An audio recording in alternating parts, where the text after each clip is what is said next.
There's actually a reason why The Hunger Games have such a clear beginning, middle, and end compared to a lot of other series as you've seen. Suzanne Collins is a screenwriter, and she sets up her books the way that a screenplay would be written. Screenplays are divided into three parts: beginning, middle, and end. The Hunger Games trilogy is set up in the same way with the three books, but within each book, they are also divided into three parts, and each of those parts is divided into three. And each of the chapters is also divided into three. So each chapter has a clear beginning, middle, and end. Each part has a clear beginning and middle and end. Each book has a clear beginning, middle, and end. And then the series, in and of itself, ties perfectly together at the end because she so intentionally framed each part of it. And I wish that Suzanne Collins had been more involved in the making of the movies, but I am really glad that she was still involved in the screenwriting and production process, because even though a lot of stuff was left out of the movies, you can still see Suzanne in the movies. And I still love the movies. I think they're incredible, but I think that they tell a bit of a different story than the books do, unfortunately. But the resolution at the end is still satisfying.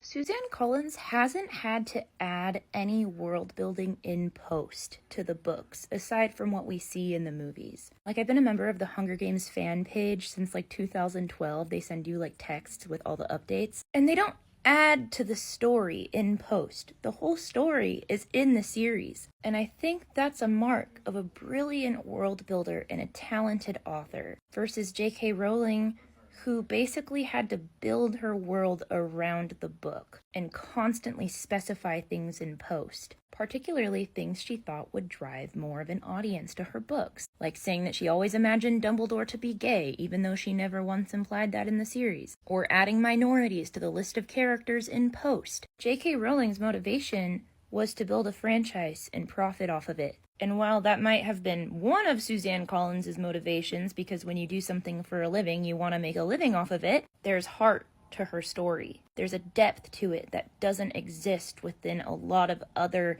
fantasy or dystopian universes. There's a clear message that really resonates within you because the story so closely mimics things that we see every day in real life. Harry Potter can be fun to get lost in, but the questions you're left with after reading it often have to do with the plot and inconsistencies in the story. And after reading The Hunger Games, the questions you're left with are a lot more profound. It's already terrible that the Capitol traffics their victors after they escape the arena. But what makes it even worse is how frequent sex work was in the districts themselves. People were desperate. They were starving. And what is the one thing you have that you can sell at your lowest? In the first book, it talks about the starving girls of District 12 crowding around Commander Cray's house, desperate to do anything in exchange for something to eat. Katniss even says that if she had been older when her dad died, she might have been in that group of people. So imagine being in that situation where you are selling your body already just to survive. And then you get reaped into the arena,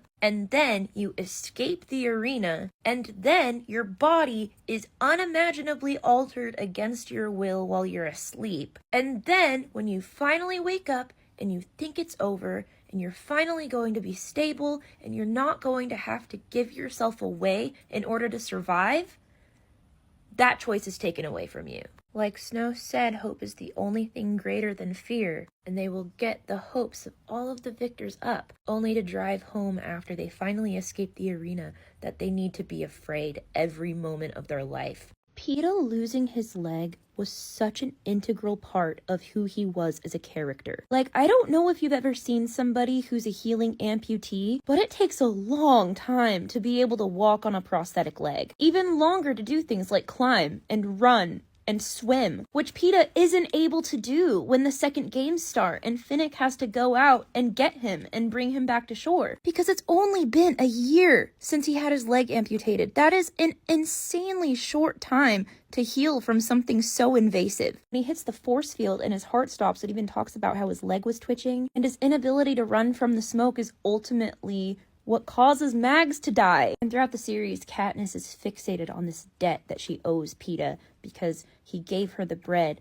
that ultimately saved her life and led to her being able to hunt. And so every time Peeta is in any amount of danger, all of her thoughts circle back to how she's the reason for it. Peeta wouldn't have lost his leg if she hadn't tied the tourniquet. They wouldn't be in trouble with the Capitol if she hadn't introduced the idea of the berries. He wouldn't have had to go back into the games if Katniss had been more convincing that she was in love with him. And then Mags wouldn't have died in the first place. And Peeta wouldn't have been left behind in the arena. Like, it's literally such an integral part of the story, and I'm so upset the movies left it out because it almost makes the series an entirely different series when you read the books. Caesar Flickerman, everybody's favorite Nepo baby. I have so many thoughts on Caesar Flickerman and so many more after learning about Lucky Flickerman in A Ballad of Songbirds and Snakes. But after watching Lucky, I think that I would probably compare Caesar Flickerman to a career. He was raised to become a tool to propagandize the Capitol. His fate and career were basically destined from day one. And it's not said whether or not he had a choice in the matter, but I'm guessing if he was used as such a powerful puppet to propagandize the entire nation, it probably wasn't something he necessarily sought out to do, considering how risky some of the higher up jobs in the Capitol were. We know that he came from a really privileged background, and I think like Effie, he might have had a kind of childlike innocence about him when it came to the games, because his whole job was to sensationalize it. That's all he knew. Never specified whether Caesar survives the war or if he's killed in the bombings. Considering how important of an asset he was to the Capitol, I think that he probably had a lot of protections around him. And if he did survive, I often wonder what his fate was. If he was put on trial, if he was executed for treason, or if he was pardoned because he didn't actually feel any strong support one way or another. He was just doing everything he was told to do. Something they don't say in the Hunger Games movies that they tell you in the book is that Katniss loses hearing in one ear when she's in the arena in the first games, and she has her ear like bionically repaired at the Capitol. But did you know that Jennifer Lawrence actually lost hearing in one ear during the filming for Catching Fire? According to Jennifer Lawrence, she had to jump into stagnant water for a stunt, and it caused a really bad double ear infection. Then she had to jump into like water jets, and it shot water into her ear. And then after that, she had like hearing loss in one ear. She said since filming that, she's had persistent ringing in her ears, which sounds like tinnitus, which is something I've had for my whole life, and it's awful. She also almost unalived when they were filming Mockingjay. There's a scene where they're running around in the tunnels underneath the Capitol, and they suddenly fill with smoke. And during filming, one of the fog machines malfunctioned and like started just pushing fog into the tunnel, and everyone started choking. Like, the scary part of it was there was a clear way to get to safety, but it was so foggy that nobody could see how to get out of the fog. And like, obviously everyone was fine. It was just like scary, but I just find it interesting. And it's also one of those things that reminds me that I could never be an actor, because if I experienced anything like that on a regular basis, I would just give up. Snow is actually one of my favorite characters in the entire franchise, and not because I think he's a good person. I think he is unbelievably wickedly cruel and horrible. But I don't think somebody has to be a good person for them to be one of your favorite characters, because Coriolanus is one of my favorite characters to analyze, especially when you compare him with Katniss, and especially when you compare Katniss with Lucy Gray. Ballad of Songbirds and Snakes is my favorite book in the entire series because I feel like I'm playing chess when I read it. It's like with every line, I find something that connects to the original trilogy, and it was so fascinating to start to unravel and unpack all of the reasons why Coriolanus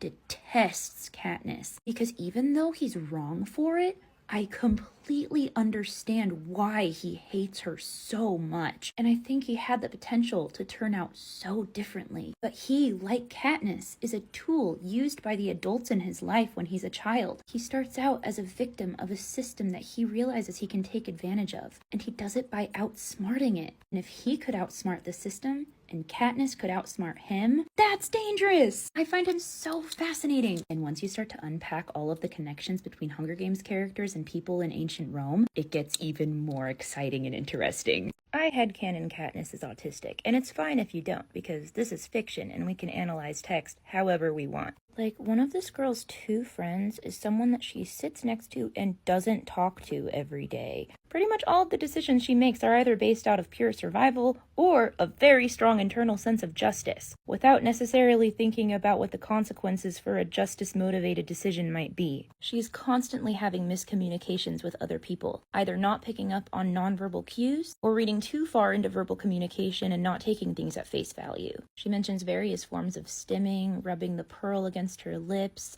biting the inside of her cheek. In Mockingjay, she also talks about having a gait that made her shoes wear in differently from other people's. That made it hard when she had to switch to a different pair of shoes. Plutarch all but tells Katniss that he's a member of the rebellion and is rooting for her, but she doesn't understand because he doesn't tell her directly that that's what he's doing. He's just showing her his watch. But even if Katniss has a hard time communicating, her intuition is spot on. Even before she became involved with the rebellion, she knew that there was more out there than met the eye. She was already filled with questions, and she felt the same way when she went into District 13. And there's a hypervigilance that comes with experiencing trauma, but there's also a pattern recognition that comes with being autistic. And while things like hunting and going out into the woods are decisions she had to make for her own survival, I would also classify that as a special interest. It's her favorite thing to do. It brings her closer to someone that she loves, and it reminds her of her dad. And considering that as an autistic special interest makes it that much more painful to imagine her going into the arena and having to use it to kill a person. Tell me how they made a 2-part Mockingjay movie and did not include, anything about Joanna and Katniss's relationship, even though they have such an important relationship, especially because, if you think about it, Joanna is kind of the opposite of Madge, and Katniss and Joanna really bond after Katniss loses Madge, who also isn't included in the movies. Katniss and Joanna are very paralleled with each other. They were both the only living victors that could be reaped for the second quarter quell. And Joanna had also just recently won the games, a few years before. They were both screwed over by being reaped. But Joanna didn't have anybody left that she loved, not even a belonging to remind her of home. And she hated Katniss because Katniss was everything she could have been and wasn't. They both had that fiery Mockingjay passion. And Joanna had no qualms about going up against the Capitol. She had nothing to lose. She even ranted about having a riot in the Capitol streets in the arena. But she had nothing to lose. So Katniss was the one who got taken out of the arena,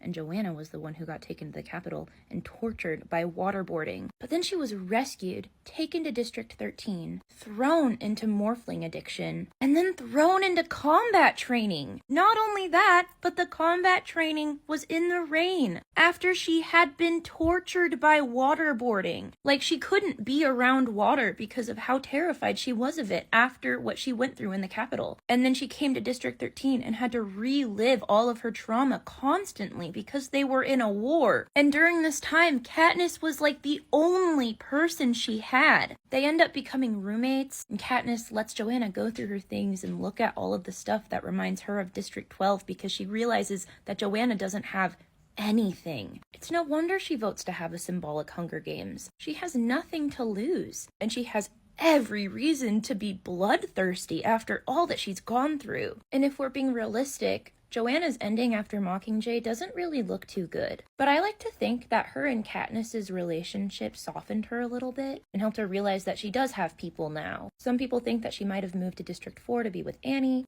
and I think that's a nice thought. I think that's a very real possibility. I think it's also a possibility that once things settled down, they opened up treatment facilities and things that she could go to. But there's also the possibility that she ended up going down a similar road as the Morphlings. And honestly, if that was the case, I wouldn't blame her a bit. The Capitol citizens are meant to be portrayed as rich and high class to the people in the districts, but by no means are all of the people in the Capitol well off. It's said that jobs are really hard to come by in the Capitol, and a lot of people are deeply, deeply in debt because they can't afford their lifestyle. A lot of problems exist in the Capitol that also exist in the districts, but the people in the districts are extremely propagandized, and so are the people in the Capitol. The Capitol is only going to push an image to the districts of luxury and wealth, so that the districts don't think that the Capitol could have any kind of flaw in the system, or any form of weakness whatsoever. And once you realize that, it's a little bit easier to tell that Katniss is propagandized just as much as anybody else in the districts. She thinks that there's more than meets the eye, but she also takes things at face value a lot of the time. But the last thing the Capitol would ever want the district people to know is that there is any sort of instability among the Capitol citizens, because then the districts and the people of the Capitol would have something in common. And we know that the rebellion is already active in the Capitol during the games, so who knows what would have happened if people had figured out that the Capitol citizens were also being victimized by the same system. I think Gale is a tragically misunderstood character in the Hunger Games. And before you bite my head off, I did not say he's a good person, or that I like him at all. He is by far my least favorite character. but I still think he's tragically misunderstood. I think a lot of people think Gale is wicked and cruel just for the sake of being wicked and cruel, but Gale is kind of like a warped mirror image of Katniss. They both lost their fathers in the same mining explosion and both became the sole providers for their families at the same time. They both lived in poverty and witnessed the mistreatment of their district citizens by the Capitol. They both had to take out Tesserae and lived in constant fear of being reaped for the games. Then after the loss of his father, he had to watch his best friend get reaped for the games and couldn't volunteer for Peeta because he agreed to stay home and take care of her family for her. And even if Gale wasn't in the Hunger Games arena with them, he still had to play the game. Someone who openly hated the Capitol now had to perform for them, while living under the constant threat of not only his and his family's lives, but his entire district. And then he witnesses the complete destruction of his district and his people, and has to get all of the survivors to safety. He's almost killed for doing something as simple as trying to feed his family. And in the movies, they kind of sensationalize it and make it look like he was disrupting a peacekeeper, but all he was doing was trying to feed his family by killing a turkey and selling it. So his reasons for becoming so angry, so cold, and almost bloodthirsty by the end makes total sense to me. Yes, he was involved in the design of the bomb that killed Prim, but I don't know how involved he was with the plan to drop them on the Capitol children. When Katniss asks him about it at the end of the series, he says he doesn't know, and that could be a cover, but it could be the truth. And as Gale's entire world is crumbling around him, the only person he can really depend on for his own needs is Katniss. And I don't think he felt like he could have that same connection with her if she was married to Peeta. So while I don't think that Gale was really a true friend or a good person, I think a lot of people forget what motivated him to become this in the first place. Not only does Peeta lose his leg in the first games, Katniss doesn't know that Peeta lost his leg until they reunite on live national television. And it's like a pretty big deal. There are some things that I understand why they didn't include them in the movie because of like budget stuff, but this really got me because it is a persistent part of his character throughout the series and is mentioned numerous times. It changes his gait. It changes his combat abilities and his training. It changes like every part of his life because he lost a leg. Like that is a significant thing to go through. Not only because Peeta lost a leg and that's just an inherently traumatic thing to experience, but it also adds to everything Katniss owes him. Katniss sees herself as the reason why Peeta lost a leg because she put a tourniquet on his leg. And there's already all kinds of things that are piling up in terms of what Katniss owes him. He gave her the bread. He saved her life numerous times. He was just a good, just, and kind person. And after everything he does for her,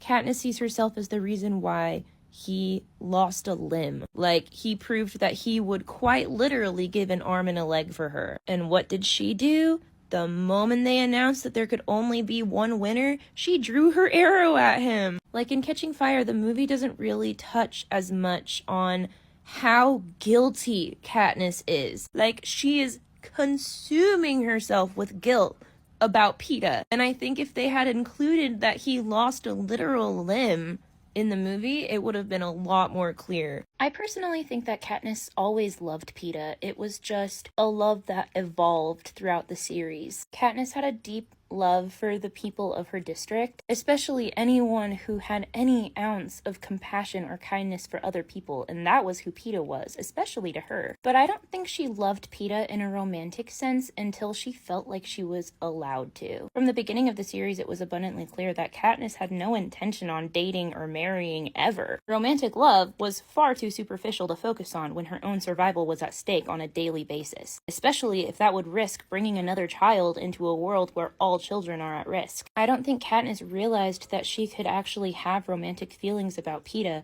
until they were actually in a romantic situation, when she realized that both of them could survive the arena together and actually pursue their relationship further. But even then, she thought that Peeta was pretending too. She didn't think that he was actually in love with her. She thought he was putting on the same show for the games she was. And it wasn't until she started talking about the plan with Peeta and he was super confused that she realized maybe she was wrong. And I do think that there is a trauma bond at play here, for sure. But I think it's also important to note that Katniss keeps an incredibly small circle of people close to her at any time. And in a place like Panem, in the Seam in District 12, everybody kind of has trauma bonds with each other over something. So there are a lot of kind of unhealthy dynamics at play, not only between Katniss and Peeta, but between Katniss and most other characters. But it's a book about a bunch of unhealthy people in a really chaotic and traumatic time, so it makes sense. Hunger Games movies really tend to gloss over Katniss's mom's backstory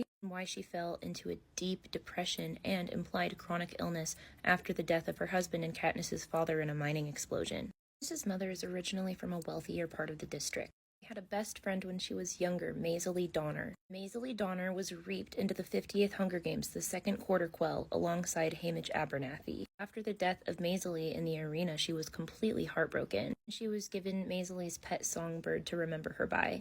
Katniss's mom came from a relatively well-off family and was said to be beautiful and had her pick of whatever man she could possibly want. Even Peeta's dad said he was in love with her. She fell in love with Katniss's dad, who was a miner, and lived in the poorest part of the district. Because class mobility is completely impossible in the districts unless you're family members with a victor, she left everything behind for him. She lost everything for love, and then lost her love, after also losing her best friend, and losing any sense of stability she had previously known. And so as soon as her father passes away, an 11-year-old Katniss is left with the responsibility of taking care of her sister and her mother. And for years, she harbored resentment for her mom because of how she reacted after the death of her father, until she almost lost her and she started to understand how her mom felt. Katniss's mom was in this depressive state until Katniss went into the arena and she begged her mom to snap out of it to protect Prim. And I can only imagine how agonizing it was for her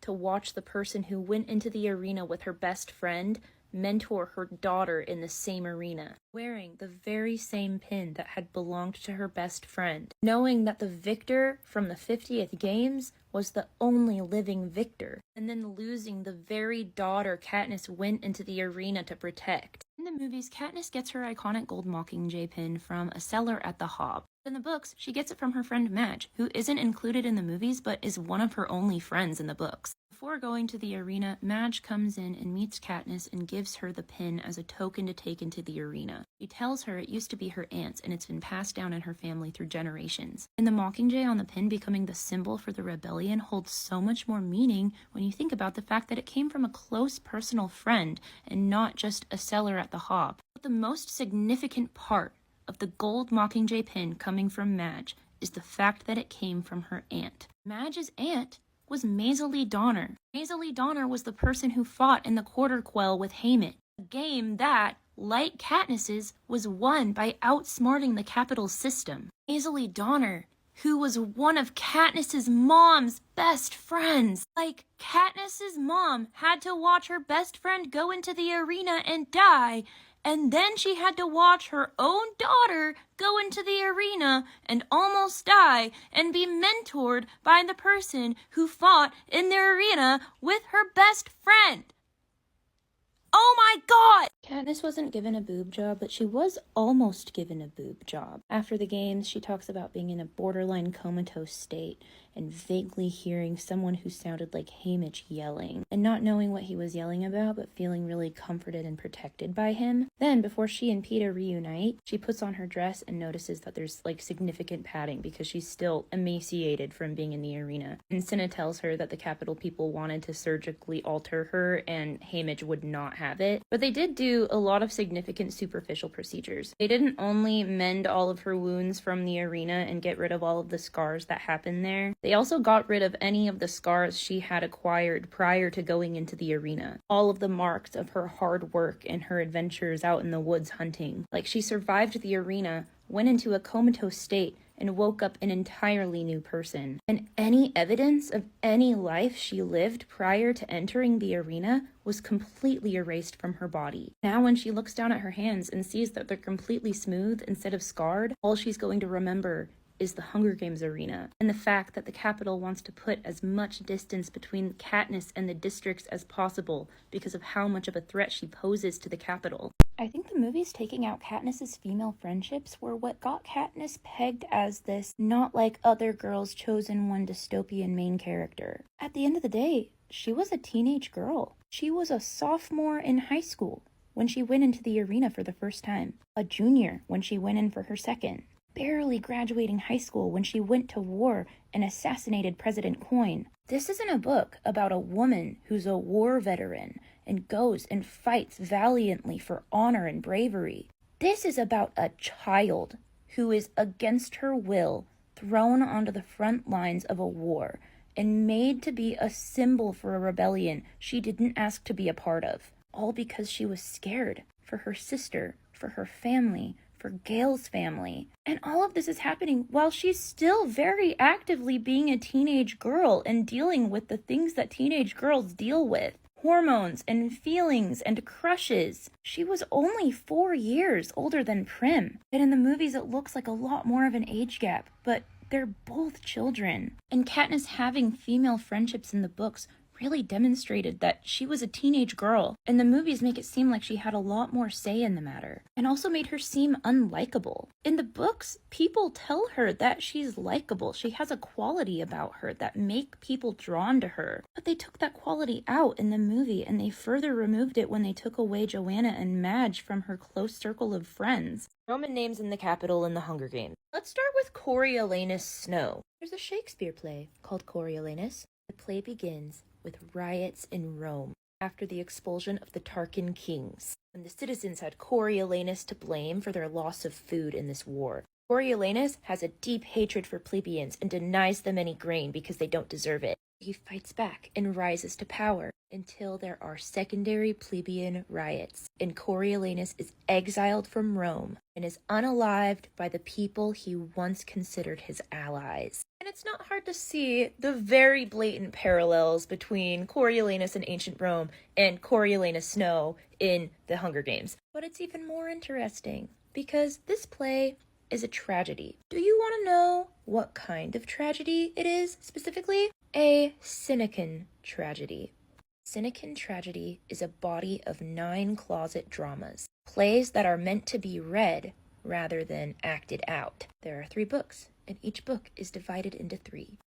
Like, she has such a big brain! Without even reading the Hunger Games books, you can tell a lot about the series just by the names of the characters. For example, Katniss Everdeen and Gale Hawthorne. Katniss's name is rooted in survival. Katniss is a potato-like plant that grows around District 12, and her father told her that as long as she could find herself, she wouldn't starve. She has a first name rooted in one of her biggest motivators, and her last name, Everdeen, was likely derived from the word evergreen. Evergreen trees represent immortality and survival and persistence through all seasons. And then you have Gale, extremely strong wind that could knock you over if you don't watch out. Hawthorn is derived from the word hedgethorn, which were used as field boundaries that would offer protection to livestock. The bud of the hawthorn tree is also one of the last to bloom in the spring and represents a new cycle of life beginning. But a hawthorn tree has thorns. A hawthorn tree is strong and sharp. A hawthorn tree can offer protection,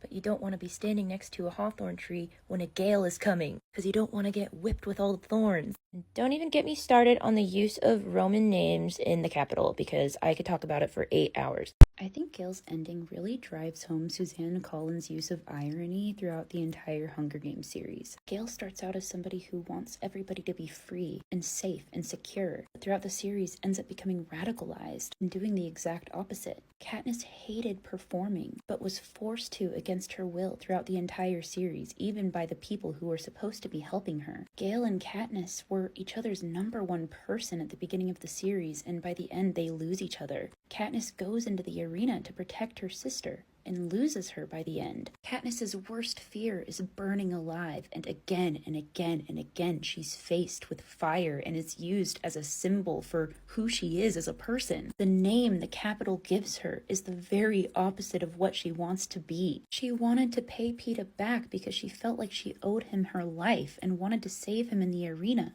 only for him to be kidnapped by the Capitol. The Jabberjays, a tool created by the Capitol, ultimately ended up being used against them and evolving into the symbol for the very weapon that would overcome them in the future. It's so satisfying, and also sad. When Thresh saves Katniss's life at the cornucopia by killing Clove, how did he know what she did for Rue? He learns it from Clove right before he kills her. It's not as clear in the movies because they don't include the dialogue between Katniss and Thresh before he lets her go. But right before he kills Clove, he hears Clove tell Katniss that Rue is her little ally. And that's all they include in the movies. I'm literally watching that part right now. But in the books, there's an additional dialogue between Thresh and Katniss where he asks her questions about what she did for Rue, and Katniss tells him everything. And it's an important piece of dialogue that I wish they had included in the movies because it has to do with the bigger themes of indebtment throughout the whole series. Because before Thresh lets Katniss go, he says, "We don't owe each other anything anymore. We're even now." And even though Thresh had major potential to become the victor at the end of the games, it's no surprise that he was killed shortly after this happened because the Capitol wouldn't want a victor that had anything to do with unifying the districts, which is why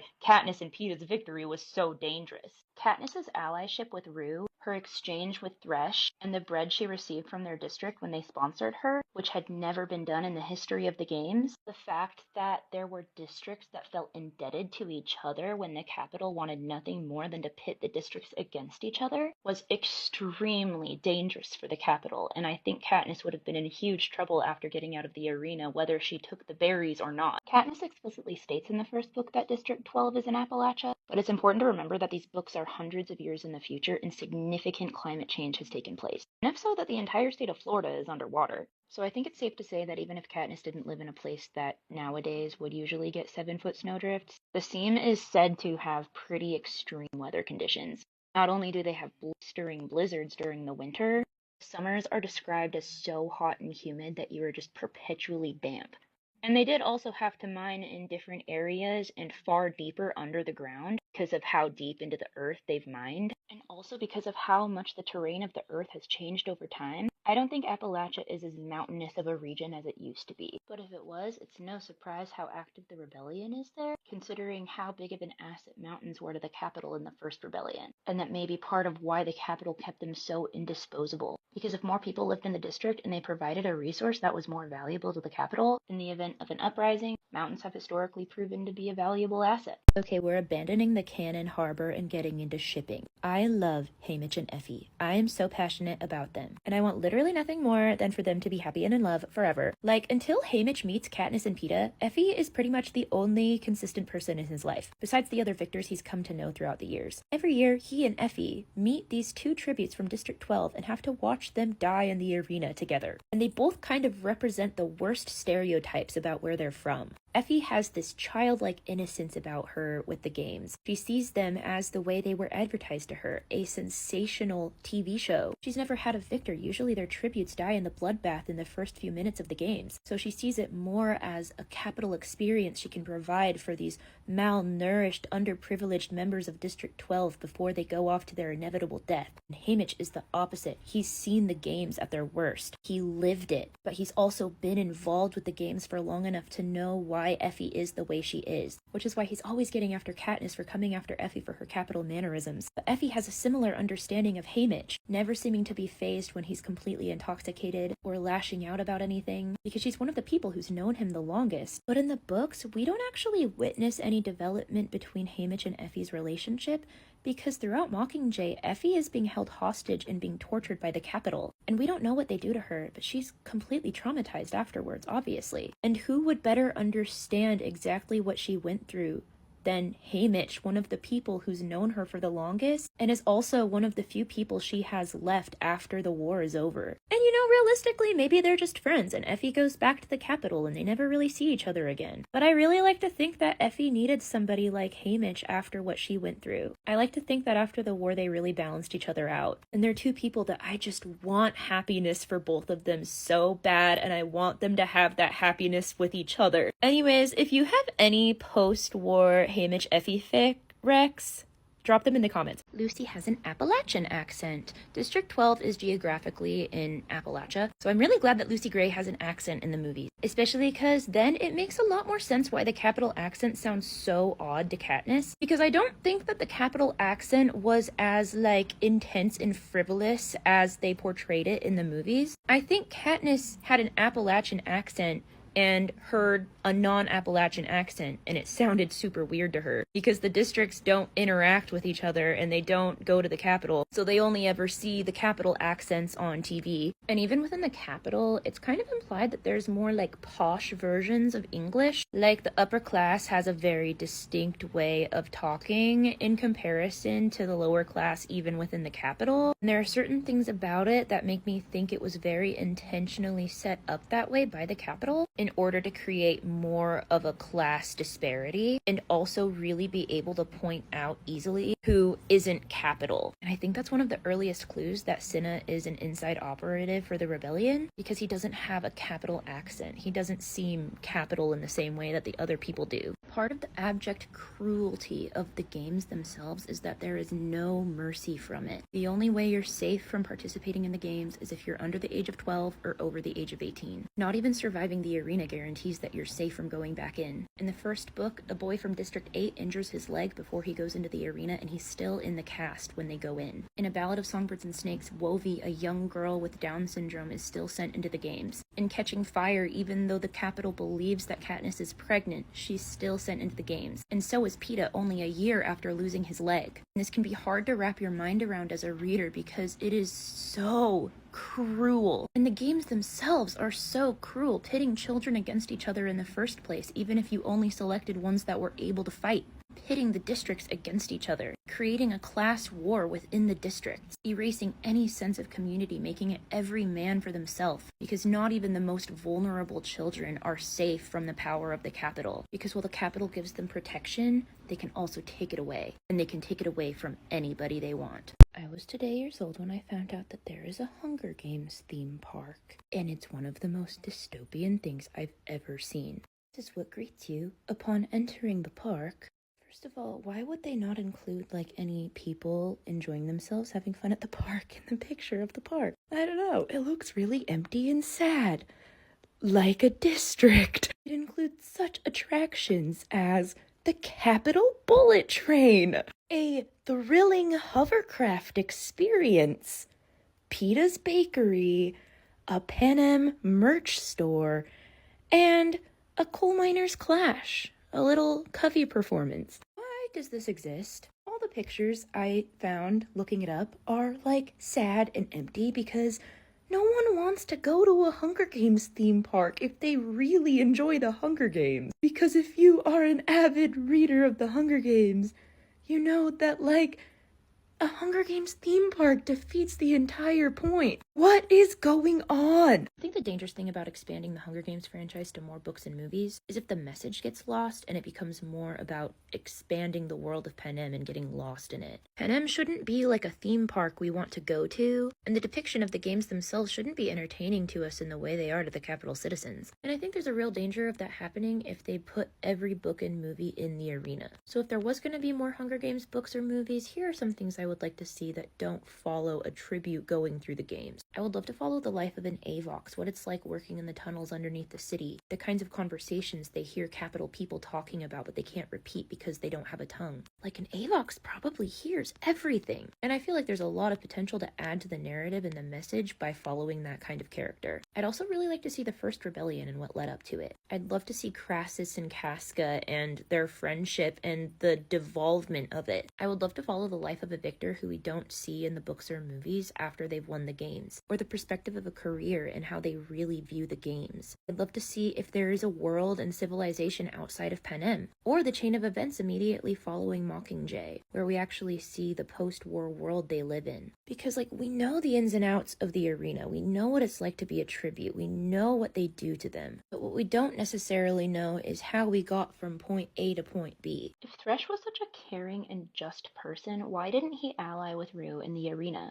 I'm someone of the mindset who thinks that the tributes are pre-selected every year, and that they select people based on how they think they'll interact with other tributes in the arena. There was unrest happening in 11 before the games even started, and the capital was hell-bent on de-unifying the districts, even within the districts themselves. So I think they picked Thresh and Rue because they were basically the complete opposite of each other's strengths. Thresh went to the fields, which was a terrain he was familiar with, but nobody else wanted to go because there were so many dangers out there. Rue's entire strategy depended on her jumping from tree to tree, which there were none of in the field, obviously. And I kind of theorized that Thresh was supposed to be the winner of the 74th Games, that the Capitol wanted to create an image of him as an uncaring, cold person who wouldn't even protect a member of his own district. And even if he did ally with her in the arena, eventually they would be the only two left. And Thresh could either win the games in a completely unjust way by killing a 12-year-old, which goes against the very nature of who he is, or he could sacrifice himself for Rue and let her be taken advantage of by the Capitol after she won. I think part of the beauty of the Hunger Games is that Katniss isn't needed in order to start the rebellion. I think the rebellion was inevitable. If Katniss didn't become the symbol for the rebellion, someone else would have, because no matter which way you spin it, the Capitol was already losing control of the districts before the games even started. Ballad of Songbirds and Snakes book spoilers ahead. There's a very popular theory that after Lucy Gray runs away from District 12, she finds District 13 and ends up becoming Alma Coin. And while that would be really poetic, I do not necessarily subscribe to that theory, mostly because of the timeline. The events of Mockingjay happen 60 years after Lucy Gray and Coriolanus have their whole thing. But Coin is described as being in like her mid-50s in the books, but there's also the fact that Katniss is an unreliable narrator, and Coin has also spent like most of her life underground and away from the sun, so it's totally possible that she was much, much older, as well as the fact that like people in District 12 didn't tend to live to be very old, so Katniss might not have really been sure how to gauge how old she was. Another popular theory is that Lucy Gray is President Coin's mom, and timeline-wise, if President Coin is in her mid-50s, that would make sense.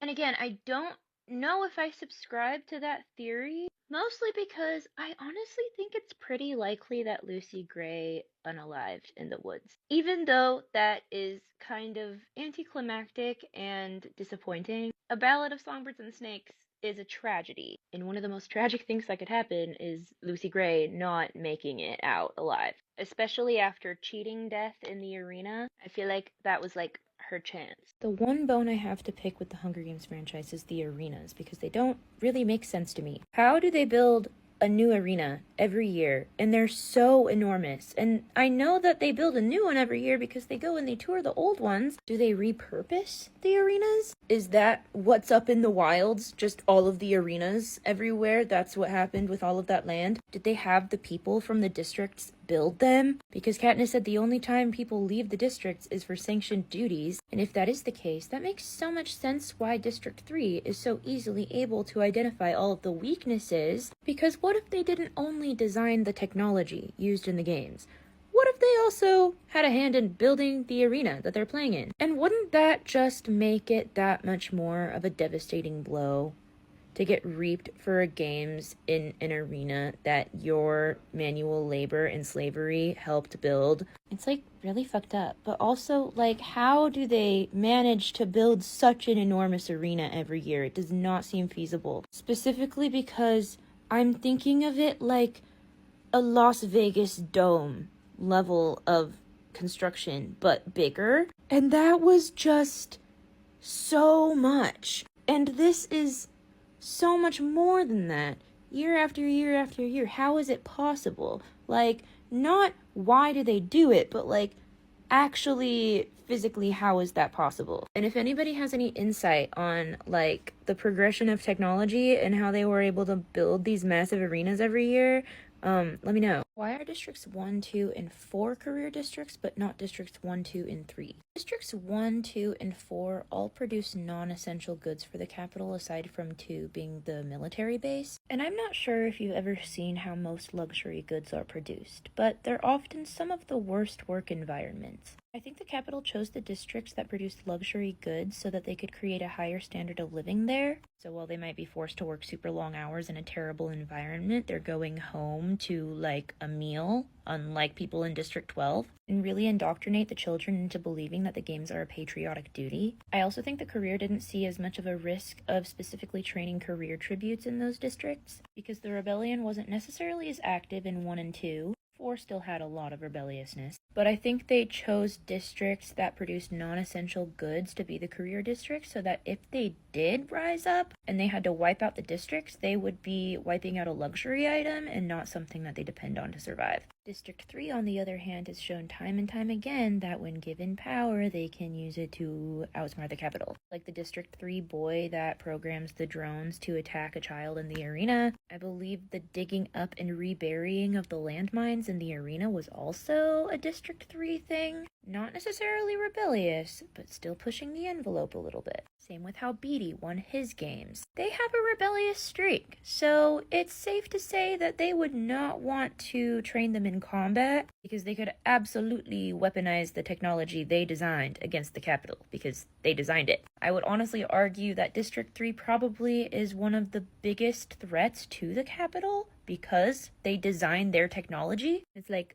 one of the things they depend on most in the world. To most of you, the face and voice of Katniss probably belong to Jennifer Lawrence because most of us are familiar with the movies. My Katniss is Tatiana Maslany.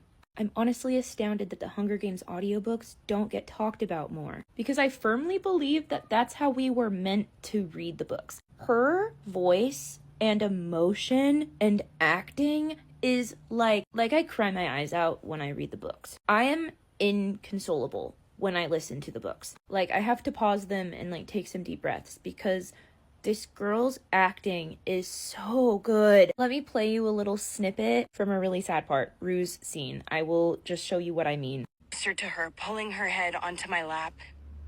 I gently brushed the dark, thick hair back behind her ear. Sing, she says, but I barely catch the word. Sing, I think. Sing what? I do know a few songs. Believe it or not, there was once music in my house, too. Music I helped make. My father pulled me in with that remarkable voice, but I haven't sung much since he died. Except when Prim is very sick. Then I sing her the same songs she liked as a baby. Sing. My throat is tight with tears. Hoarse from smoke and fatigue. But if this is Rue's last request, I have to at least try. Like, it's just a snippet, but the audiobooks are so good. Are you coming to the tree where I told you to run so we'd both be free? Strange things did happen here. No stranger. You can't take my charm. You can't take my humor. You can't take my wealth, 'cause it's just a rumor. Oh my darling, oh my darling, oh my darling Clementine. You are lost and gone forever. Dreadful sorry, Clementine. My heart's stupid, and that's not maybe. Can't blame Cupid, he's just a baby. Shoot it, boot it, execute it. Still comes a-crawling to you, who? Oft I had heard of Lucy Gray, and when I crossed the wild, I chanced to see at break of day the solitary child. No mate, no comrade Lucy knew. She dwelt where none abide, the sweetest thing that ever grew upon the mountainside. La la la la, la la la la la la, la la la la la la. Are you coming to the tree where the dead man called out for his love to flee? La, la la, la la la, la la la la la la. You can't take my past, you can't take my history. You could take my pa, but his name's a mystery. Oh my darling, oh my darling, oh my darling Clementine. When I was a babe, I fell down the holler. When I was a girl, I fell into your arms. Do you think during times of extreme starvation the districts ever practiced cannibalism? I would be extremely surprised if they didn't, considering that after the first rebellion, people in the capital resorted to cannibalism to beat starvation. And a few years before Katniss's games, there was a tribute in the arena who cannibalized the people he killed. Titus was later killed in an avalanche. It set the precedent that cannibalism was, against the rules in the arena, even if it wasn't specifically against the rules. But why was cannibalism not allowed in the arena? In short, it's another attempt to deunify the entire nation. Allowing somebody to win the Hunger Games who cannibalized his victims would be a grim reminder that not long ago the capital citizens were not that different from the districts. The only reason cannibalism isn't really allowed on screen is because the capital citizens don't like it. There are people all over Panem who are just as starving in their districts as they would be in the arenas. Though we didn't see it happen in District 12, it's also important to remember that Katniss and Gale were illegally hunting for the town, and they would resort to things like wild dog here and there. But if they hadn't gone out and hunted on behalf of other people, and poaching animals even within their own district was illegal, I don't think it's that far of a reach to think that this would have happened. I don't ship Coriolanus. I just believe that Coriolanus is or was at some point canon. I don't know how else to read their dynamic in the book. They're like flirting. There are way too many deep-seated, complicated, angsty feelings between them. Like, way too many. And Sejanus is literally like this the whole time. He's literally like giggling and kicking his feet when he sees that Snow was in District 12. I know it says they hugged when they saw each other, but like, we have not even touched on the moment in the arena that I'm probably just going to be thinking about for a while. That lip is working for you, soldier. Like, I don't know what else to say. Was it a reciprocated relationship? At one point, I firmly believe yes. And I think, first of all, that would add so much to the choreo at the end. Or the guilt and grief that Snow feels afterwards. Or the fact that Snow is continually in denial of the fact that they're super, super close, but everybody is commenting on the fact that they are, like, literally so close. Like, everybody just pins them as attached at the hip because they do everything together. And the reasons for this dynamic could be like a multitude of things, but I think at one point it's extremely safe to say that Coriolanus wasn't necessarily evil. He was just morally trying to figure out what was going on. He was being very influenced by the adults in his life because he was still a child. So before everything kind of fell apart, I would not be at all surprised if there was an authentic relationship between the two at some point. It simply makes sense to me. If the Hunger Games reapings were rigged, why would they have reaped Peeta? If you don't share this theory, that's okay. Please be nice. Very important thing about the Hunger Games that they talk about in A Ballad of Songbirds and Snakes is that there has to be an entertainment factor. There has to be a reason to watch, a person to root for. Morale was incredibly low in District 12. If Peeta and Prim had gone in together, the boy and the sister of the girl he was in love with all of his charisma and potential, I guarantee the capital citizens would have gone crazy for it. Because Peeta did love Katniss, and if he and Prim had gone into the games together, I feel like he still would have announced on national television that he was in love with Katniss, because it was like his dying wish, or like his last thing that he wanted to get off his chest before he, went to the wolves. If they're rigged, I don't think they necessarily are just to punish a specific person for treason or for doing anything wrong. I think they probably either very strategically pick a specific person or pick from a specific pool of people, the way that most other reality TV shows do, based on how the capital citizens will engage with it and how the district citizens will respond to it. Especially leading up to Katniss going to the games, the rebellion was already hot and bubbling. This had been in the works for years and years and years. She became the Mockingjay when she volunteered for her sister. That part about her wasn't predetermined. But if the rebellion was super, super active in 12 and the capital was trying to squelch it, they would probably want to have as much control over the drawings as humanly possible, which would also make Katniss volunteering for Prim her first active rebellion, because it goes against their plan that they had already set.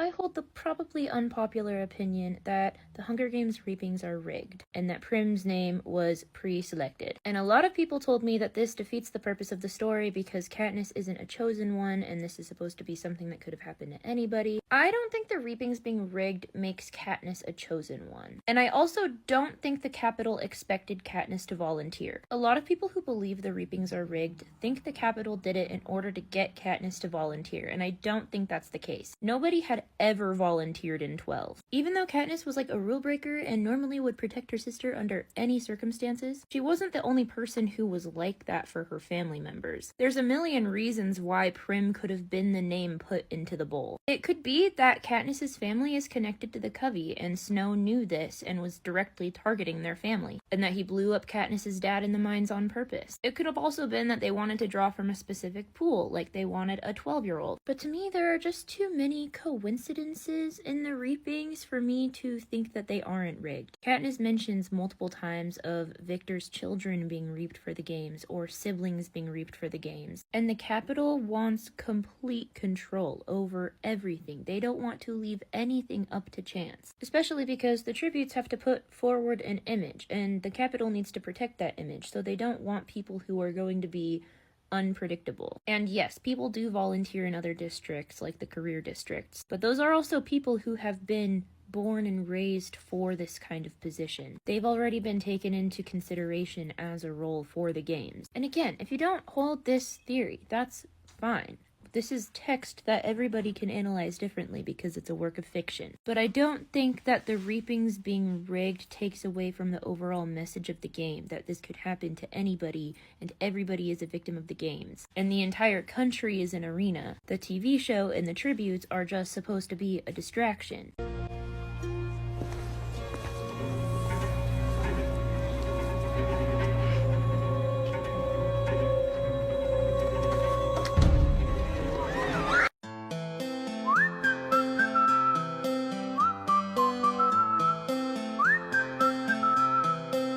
Can you blow my whistle, baby, let me know. We have 2 more characters to cast for the new Hunger Games movie, and we only have the budget for 1. Who do we have left to cast? Gale Hawthorne and Effie Trinket. Okay, use the budget to get Elizabeth Banks to play Effie, and then we'll figure out Gale. Isn't Gale, like, more important of— Shh! I do not care what you have to do to get that woman onto the screen. Give me Elizabeth Banks. But what are we gonna do about Gale? Go to the nearest fraternity, and you will find somebody, I promise. My 2 least favorite Hunger Games characters are Gale and Coin, but my reasons for them being my least favorite characters are invalid. In the books, I think they are fantastic characters. They are so well written. In the movies, love Julianne Moore's portrayal of Coin. She did an amazing job. The one thing that just— in almost all of her speeches, she will at some point say something marks a historic change or whatever. And every time she says a historic change, she says an historic change. And usually that doesn't bug me, other than the fact that this was a speech that was screened by people and was like, you know, filmed in multiple shots. And it's all I can focus on when I see her give a speech is the fact that she said an historic. It's a very petty reason. It's not a valid reason for her not being my favorite character. It just takes me out of the experience of watching. And I just don't like Liam Hemsworth.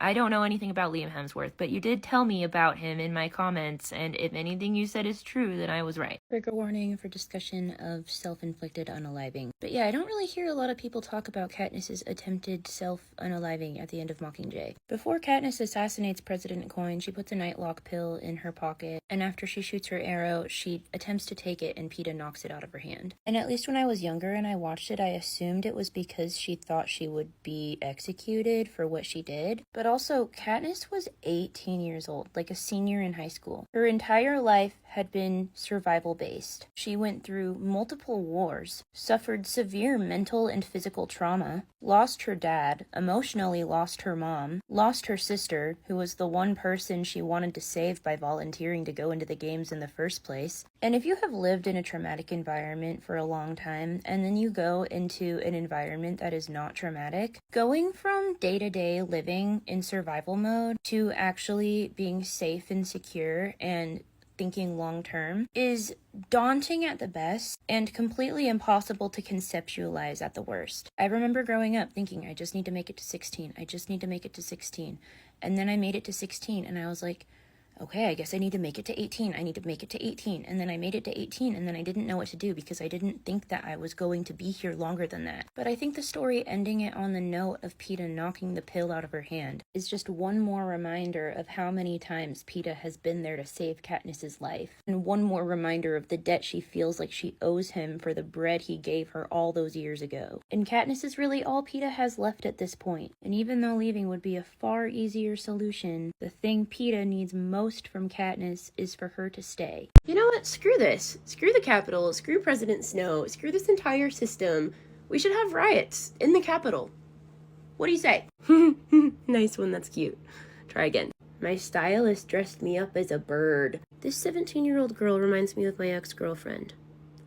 I would like to start a civil war. Someone tagged me in a video of somebody saying that Suzanne Collins needs to come out and just start making random announcements about the Hunger Games world building if she's not going to write any new books anytime soon. And I'm not Suzanne Collins, but here are some of those things. They don't tell you this in the books, but Gale is actually wearing a fursuit for the entire series. His fursona is a squirrel. When Katniss was the Capitol trendsetter, a lot of the things about her that became trendy weren't the fashion that Cinna put her in, it was what she was doing in the arena.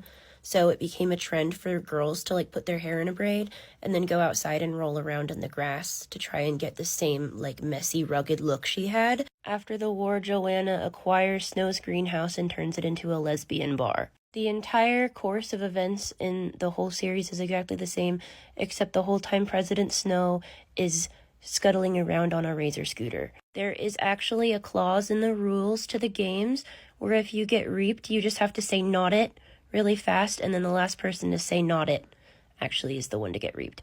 What do you mean, what happened to Peeta? The A at the end of his name is silent. His name is Pete. Greasy Say? Oh, she's immortal. Gale and Effie actually had a brief summer romance between the games. The mayor of District 7? Oh, yeah, he's pro-Brexit. No, I'm not homophobic. There's lots of gay people in my book series. Like President Snow, and President Coin, and Commander Thread, and Buttercup is actually Tigress, because Tigress has a blood curse that's been slowly turning her into an actual cat for years and years. What were the bathrooms like in the Capitol? Fuck, I didn't think about this. Well, I think that technology had probably progressed past a certain point of needing indoor plumbing, so I think that everyone just shat their pants where they stood and used the Capitol technology to vanish the evidence. Katniss actually has a second sibling who's never spoken about in the books. They were all given names of things that they needed to find in the wild in order to survive. What was her sibling's name? Marijuana. What happened after Katniss killed Coin? Nothing. Panem was exactly the same, and Katniss became a peacekeeper. Katniss doesn't marry Peeta. She actually marries one of his brothers, and they name their son Gale Coriolanus Coin, after the 3 bravest men she ever knew. How did Peeta get his name? Brad, Snow wasn't really that bad of a guy. He was just misunderstood. And he loved Prim like a daughter because she reminded him of his granddaughter. The types of tributes can be separated into 4 categories. The brave ones, the honest ones, the nerd ones, and the careers. The careers are the evil ones. The cornucopia uses they-them pronouns. Yes, I know a bow and arrow isn't the most efficient weapon to use in active combat, but she has one skill and she does it well. Lucy Gray is in the Peace Corps. President Coin was secretly pregnant with President Snow's baby. One of my favorite things to do when I read is to figure out which character is the self-insert author character. And I love that Lucy Gray is so clearly Suzanne Collins' self-insert character. I'm thinking specifically about the creation of the Ballad of Songbirds and Snakes itself. Suzanne Collins has said in interview after interview about when more Hunger Games content is going to come out that she will not write something if she doesn't have anything to say. Which is the same thing that Lucy Gray tells Coriolanus when she's trapped in the zoo and needs to perform to get sponsors. Now, there have been speculations about books and movies about Finnick or Haymitch, and Francis Lawrence has said that he would be extremely interested in bringing those to life if they happened. But part of me is wondering if, like, after the ending of A Ballad of Songbirds and Snakes, What if Suzanne Collins just drops off of the face of the planet and doesn't write anything ever again to publish? Would it be disappointing? Extremely. But would it be fitting? Also extremely. What the world looks like outside of Panem is a very common topic of conversation among Hunger Games fans. Some people take the books at face value, that significant climate change had taken place, and there were no resources, and there was unrest, and ultimately pretty much all civilization outside of Panem was destroyed. Some people think that life outside of Panem was extremely normal, and that Panem was very much like North Korea, and nobody could get in, nobody could get out. As far as what I personally think, I think it's a little bit of both. I do think that climate change and a lack of resources and a high population caused a lot of unrest, not just in North America, but all over the world. And I don't doubt that the civilization of planet Earth was decimated. But I don't think humanity and civilization outside of Panem were eliminated. I think that there are civilizations all over the world, just a lot more spread out. And I also think that there are a lot more people who are travelers, hunter-gatherers. They live off the land or,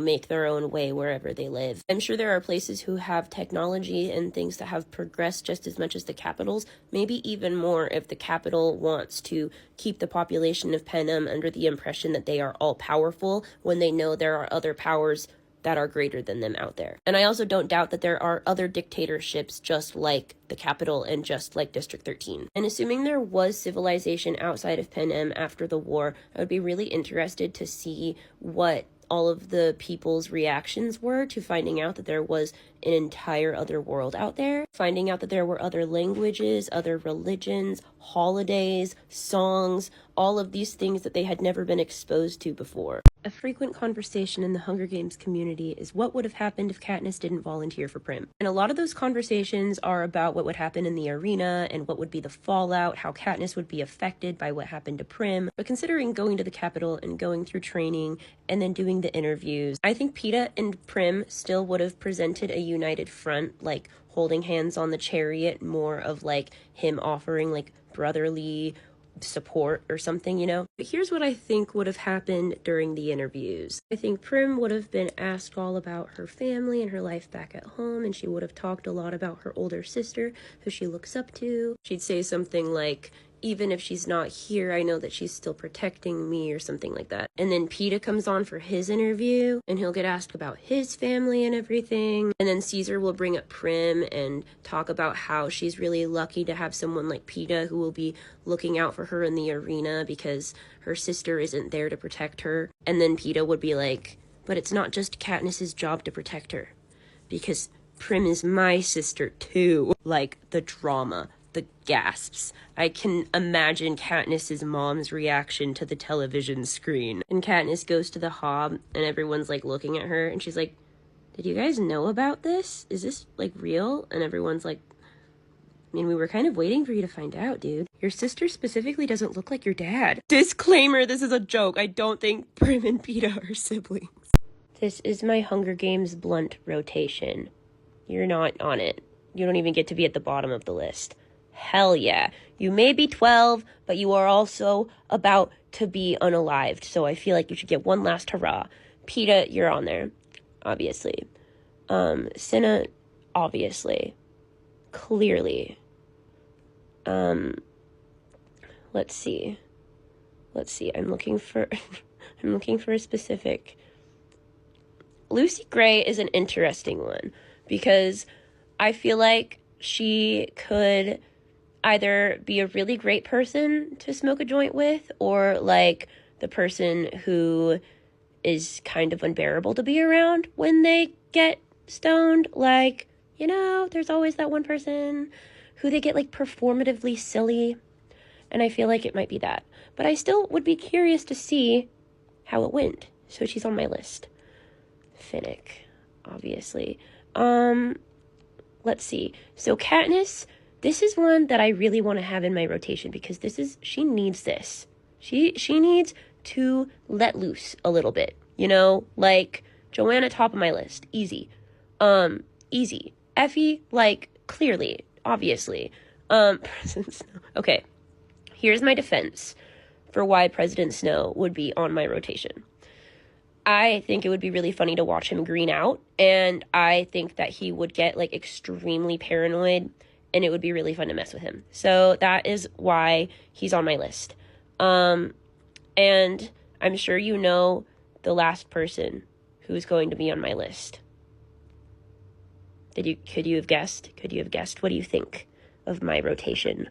What do you mean is the owl going to survive? If one thing makes it to the end of this series, it's going to be the pet of the main character. How does Hermione get to all of her classes in the third book? By dropping some of them? I don't know. Time travel? Dude, have you heard of a paradox? Is Dumbledore a good person? How many children have died on his watch? And he hasn't done anything about it. Dumbledore's the villain. Why is everyone missing the point here? Voldemort? No, Voldemort was the distraction. Like, he's really not that special. He's only got a seventh of his soul. Fred and George? No, they were in on it the whole time. You think they didn't see Peter Pettigrew's name on the map? Yeah, no, this was an inside job, dude. When did the war start? Book 4. Why would it be book 6? After a student died in front of the whole school? Are you kidding? Everybody would be rioting. The Wizarding World after Voldemort died? I mean, it's really not that simple. He wasn't the only wizard racist. Why would Harry ever become a wizard cop? The only thing he's talked about for 7 books is how much he loves Defense Against the Dark Arts.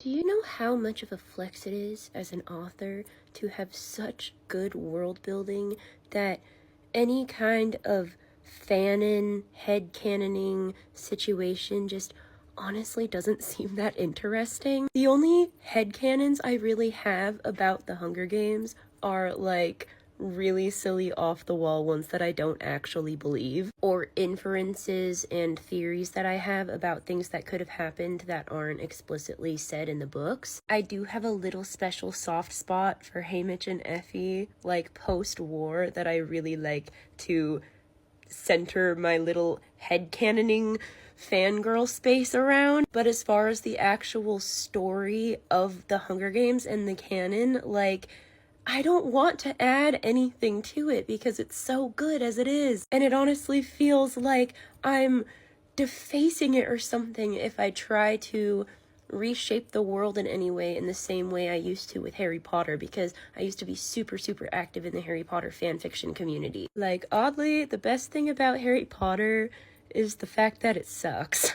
I think Tigris was Finnick's stylist for the first Hunger Games that he won, because if you think about it, the timelines add up almost perfectly. Finnick had won the games 10 years prior to Katniss winning, which would have made her around 5 or 6 when he won. Katniss recognizes Tigris from the earliest Hunger Games that she can remember, and I don't think it would be a far reach to assume that those were probably the games when she was about 5 or 6 years old. Tigris was like an it girl of the capital. It would only make sense for her to be paired with the darling boy of District 4. And while Tigris was certainly more of an empath than Snow was, she was also very much bound by her circumstances, both financially and emotionally, and obviously if she had anything to say against her own cousin, she would probably be put to death. We also know that due to her previous circumstances, she resorted to selling herself in order to survive, something that, at least at the beginning of the Ballad of Songbirds and Snakes, was one of Coriolanus' worst fears. If Tigris had been Finnick's mentor, that would have meant that 2 years after Finnick left the games, he was sold into trafficking. And considering Katniss and Cinna's lasting friendship after their games, I don't think it's a far reach to assume that Tigris and Finnick might have also continued having a relationship after their games, which would mean that Tigris knew Finnick when this was happening to him, not just as an audience member, not just as a betrayed cousin of the president, but as the victor's friend. Katniss and a lot of people assume that Tigris was booted out of the games for one reason or another. A lot of people assume that it might have been because of her appearance. I think she left on her own accord once she saw what was happening to Finnick. I think that's also when she started taking up an active role in the rebellion. Much as I would like to think that Tigris was innately involved with the rebellion from day one, I don't think she was immune to the propaganda and the pageantry of the Hunger Games, even if she didn't feel right about it. So I think she decided to leave, and she either did that by changing her appearance herself so that she would no longer be welcome, or she decided to leave and then they did that to her appearance as a punishment. I've also considered that it might have also been some form of disguise. If people didn't recognize her from the games she was in, they would just know her as the woman that looked like a tiger. So if she was found to be doing something with ties to the rebellion, it wouldn't necessarily tie her to President Snow,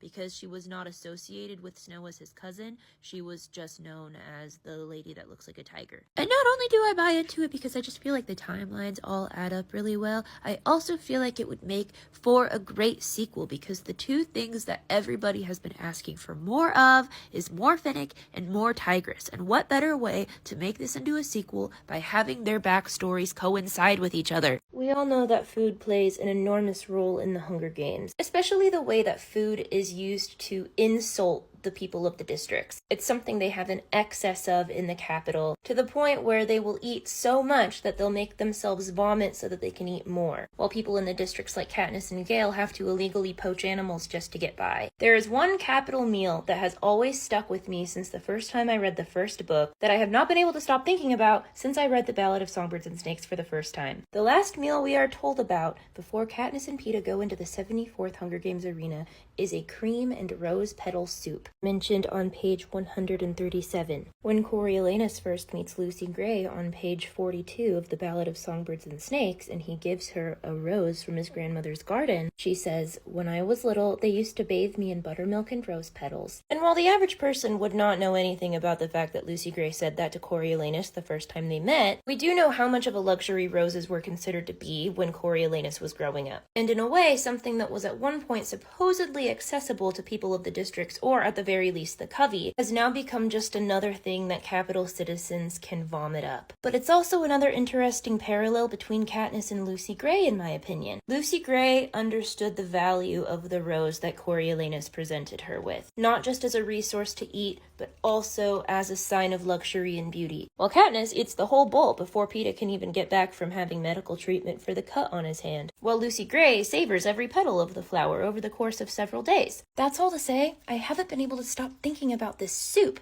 and I have a vision. I've been working on my vision for like a few weeks now, and I have acquired almost all of the ingredients I need to make my own version of this soup. My vision is a creamy, warm dessert soup, and it's going to be delicious. I'm certain of it, and I can't wait to show you when I finally make it. I think about Katniss's mom multiple times a day, because I think most of the time she's greeted with a lack of sympathy. And not that I don't think it's unwarranted. Like, I don't think that the way she treated Prim and Katniss was okay at all. She absolutely should have been there for them. But it also makes me wonder, like, what is the capability of the average parent during the time that Katniss and Prim were growing up? Was it even possible to be remotely a good parent under those circumstances? It seemed like a lot of the children, at least in the scene, were being left alone to starve. We know that Peeta's mom was physically abusive towards them, or at least Peeta, and we meet very few other parents in District 12 other than the mayor, but I can't imagine it being even remotely easy raising a children even under the best circumstances in District 12, let alone what it might have been like for somebody like Katniss's mom. We do see Hazel portrayed as a very loving parent from Katniss's perspective,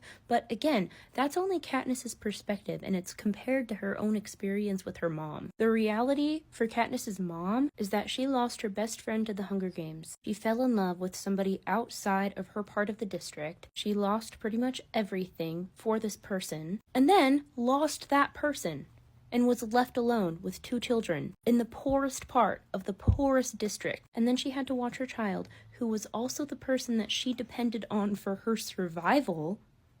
She had to watch her go into the Hunger Games not once, but twice, wearing the same pin that her best friend wore when she went into the arena and died. And then she watched her entire home, the only place that she had ever known, she watched it get destroyed, completely demolished. She lost whatever friends she had once had in her life. The only thing about herself that she's been able to hold on to throughout this entire experience, this entire ordeal, is that she's a healer. She's a doctor. That's the only part of herself that stays the same that entire time. Do I think she was necessarily a good parent? Absolutely not. It's explicitly said that she's not. However, I feel like there's a lot of people who don't understand the depth she has as a character. There is so much to Mrs. Everdeen. I think she's so fascinating. I wish we knew more about her. I can't get my braid to look as messy as Katniss's did in the arena. How did she do that with her hair? She lit it on fire. Go get a match and a tree branch from outside and hit me in the head with it. I don't care, just do it. What do you think? Does this look good? Do you think Tiberius will notice me at the feast later? Do you have any, like, feathers I can put on my clothes? Or, like, gold jewelry or something? No, Peepaw! Don't make me take this down. They're in love. That's what all the kids in District 12 called their grandfathers. Is that caviar? Absolutely not. I'm not going to eat it unless it's wild grosling, squirrel, or something with nuts and berries in it. Oh my god, is Katniss gonna shoot the arrow? Oh my god. Oh my god.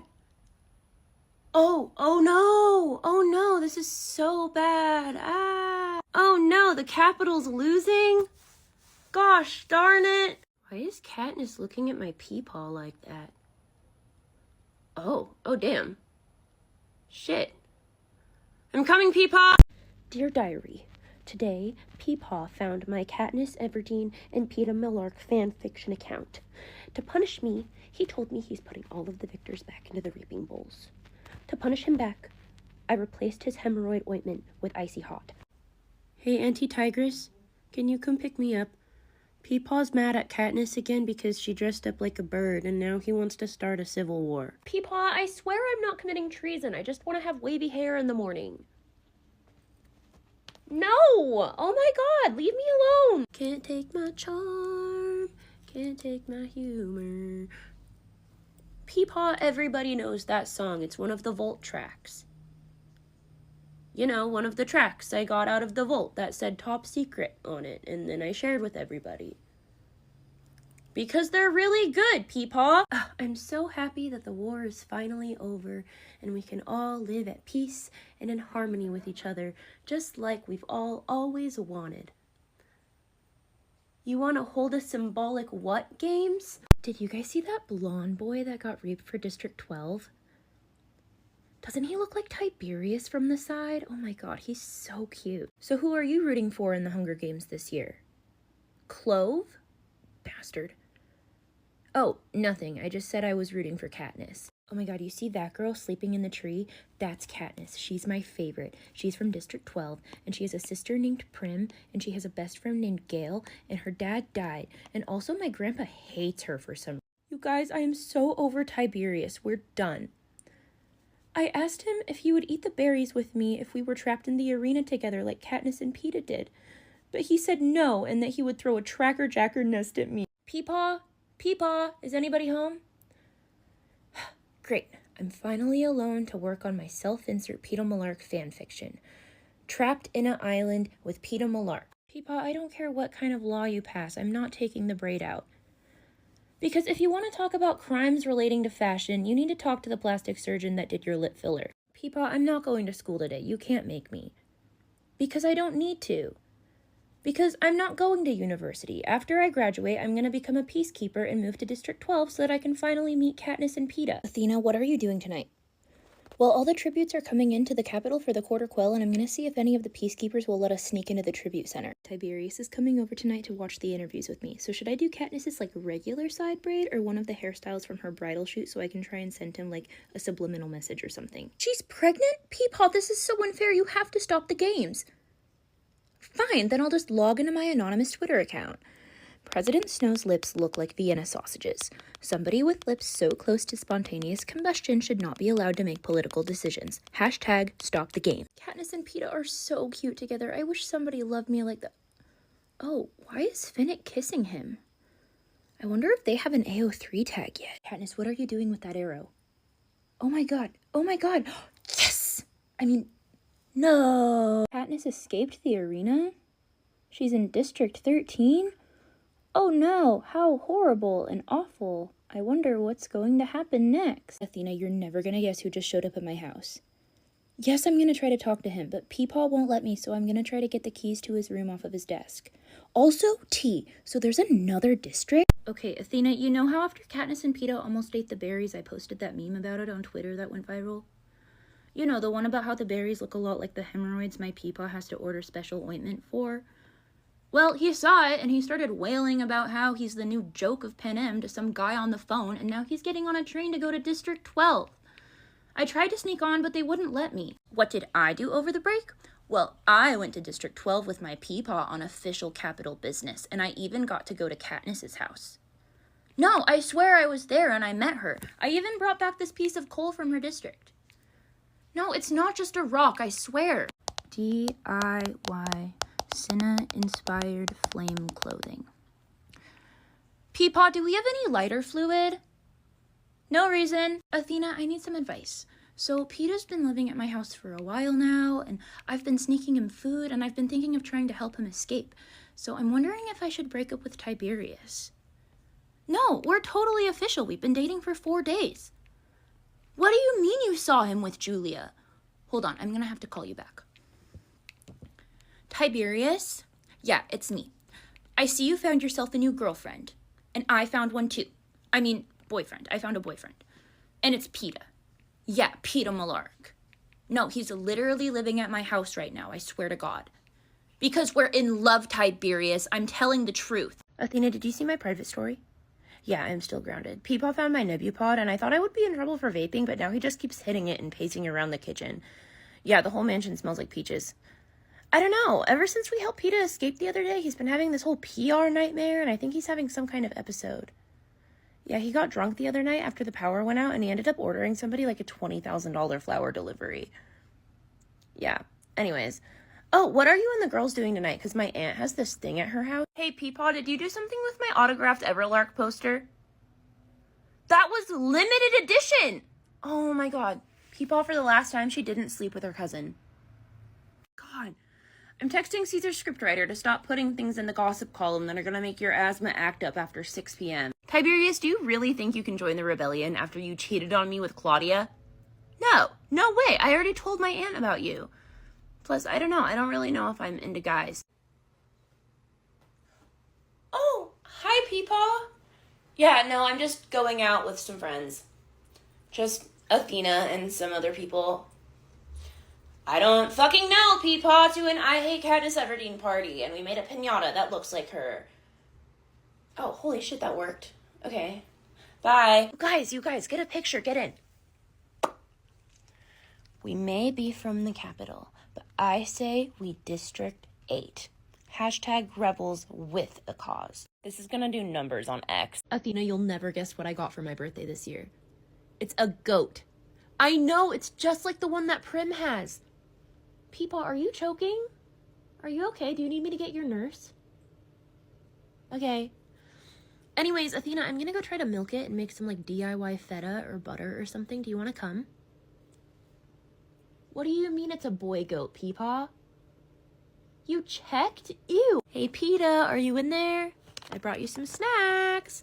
And I also told all the guards that I'll pay them $50 if they let you out of here when your friends come and pick you up tonight. And then, after he grounded me for bribing the guards, Peepaw had the audacity to tell everybody that his plan from the beginning had been to let Peeta escape.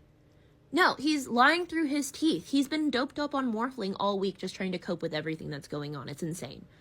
No, I really think he's spiraling, Athena. Like, he's been calling Nana Lucy Gray all morning, and it's getting really, really weird. Yeah, I think they, like, dated in high school or something. You're an Everlark fan? Really? I bet you can't even recite either of the District 11 victory speeches, can you?